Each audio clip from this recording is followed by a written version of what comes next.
All right, let's talk about the creator economy. If you're still thinking of it as just another line item in your marketing budget, you're already falling behind.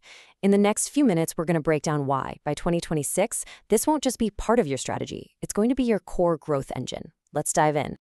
So, to really get a handle on where this is all headed, you have to understand the sheer scale of where we are right now. The creator economy has already exploded into a $205 billion global market. We're not talking about a niche trend anymore. This is a massive, foundational economic pillar. And the speed, it's just staggering. According to Goldman Sachs, this market is projected to more than double, hitting nearly $500 billion by 2027. Think about that. This isn't just growth. It's an economic supernova. The real question for every CMO out there is, are you ready for it? Okay, so here's our game plan. First, we'll hit the why, the trillion-dollar tipping point that makes this your #1 priority. Then, the what, how we've moved from simple influence to full-blown enterprise. After that, we'll get into the how with a playbook you can actually use. And we'll wrap up by looking at what's next, the global hotspots and future tech shaping the space. Let's kick things off with the why. This is not about jumping on the latest trend. This is about recognizing a fundamental economic force that is completely reshaping how brands connect with culture and with commerce. What we're witnessing right now is a massive movement of capital. We're calling it the Great Reallocation. CMOs are strategically and actively pulling funds from traditional media to pour into creator-driven strategies. This isn't the experimental budget anymore. This is the new prime time. And hey, look at the data for yourself. You can see budgets are just plummeting for legacy channels like print and TV. So where's all that money going? It's being funneled directly into the creator ecosystem. This reallocation is happening as we speak, whether you're leading the charge or not. And don't just take my word for it. This is perfectly captured by David Cohen, the CEO of the IAB. He says it all. It's no longer experimental, it's essential. You know, the debate is pretty much over. The only question that's left is how well you can execute. So let's talk about what's really changed, because the old rules of influencer marketing, they just don't apply anymore. The game has totally shifted. We've moved away from a superficial obsession with reach to a much deeper, more valuable currency, trust. So it's really crucial we get our terms right. You see, influencer marketing was just a tactic. It was all about short-term visibility. The creator economy, that's a full-blown ecosystem. It's built on real value, deep community connections, and pure entrepreneurship. One is like renting a billboard, the other is like helping build a town square. I mean, you just have to look at the Mr. Beast model. The top creators today aren't just publishers for hire. No way. They are media moguls, building actual empires. We're talking product lines like Feastables, global TV shows, entire studios. They are the new power players in commerce. And why is this model working so incredibly well? It's because audiences see creators as their peers, not as some polished corporate spokesperson reading a script. This peer-to-peer connection, built on authenticity and being relatable, that is the engine of the creator economy. It's where trust is built, and that trust is what actually drives sales.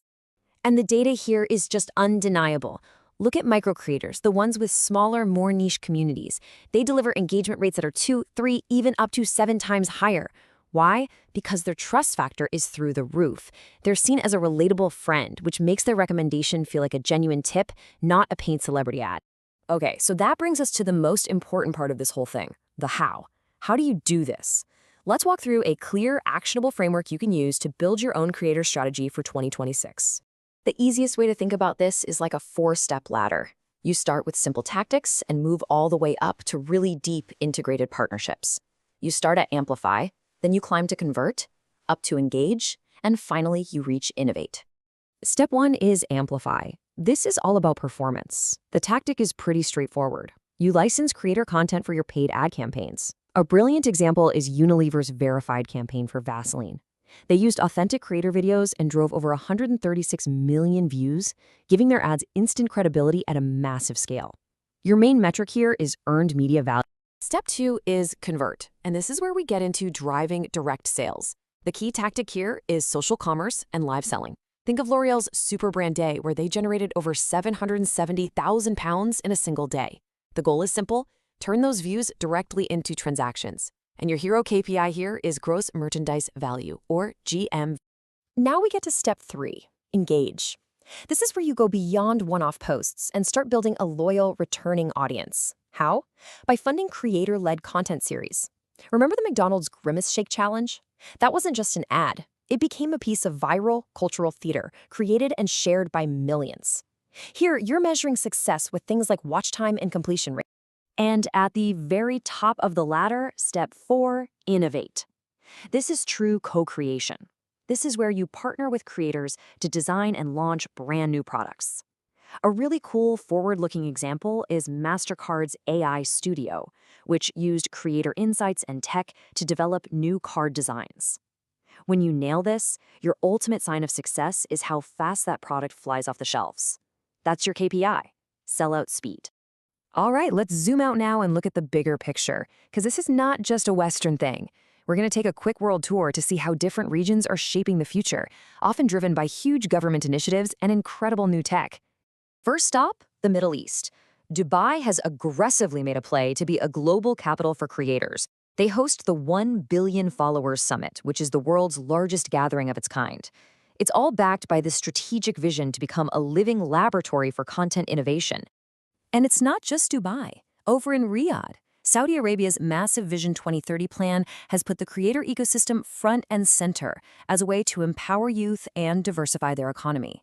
They are pouring huge amounts of state-led investment into building the infrastructure for their next generation of digital entrepreneurs. And if government investment is the story in the Middle East, then sheer scale is the story in APAC. Mumbai is a major hub in India, where an army of 2.5 million monetized creators now influences an incredible 30% of all consumer spending. That is creator-led commerce shaping a $1 trillion market. It's just mind-blowing. Now, this global explosion isn't happening in a vacuum. It's being supercharged by a massive tech evolution. We're moving out of the Web 2.0 mobile-first era and into what people are calling the interactive web. This new phase is all about the collision of AI, augmented reality, and the creator economy itself, and it's going to fundamentally change how we discover and interact with brands. And this isn't some far-off future we're talking about. This chart shows that 84% of creators are already using AI tools in their workflow. The AI creator convergence is here, right now. For brands to partner effectively, you have to understand and embrace this new AI-native approach to making content. So, what does all this mean for the CMO of 2026? Well, this quote from Alberto Guerin just nails it. It's not about mastering individual channels anymore. The modern CMO has to be an ecosystem orchestrator, choreographing a seamless blend of paid, owned, and creator-led media. Which brings us to our final and most critical question. This is the one that should guide your entire strategy from here on out. In this new world, are you still just buying fleeting reach? Or are you making the strategic shift to partner with creators and build lasting, convertible trust? The future of your brand really does depend on that answer.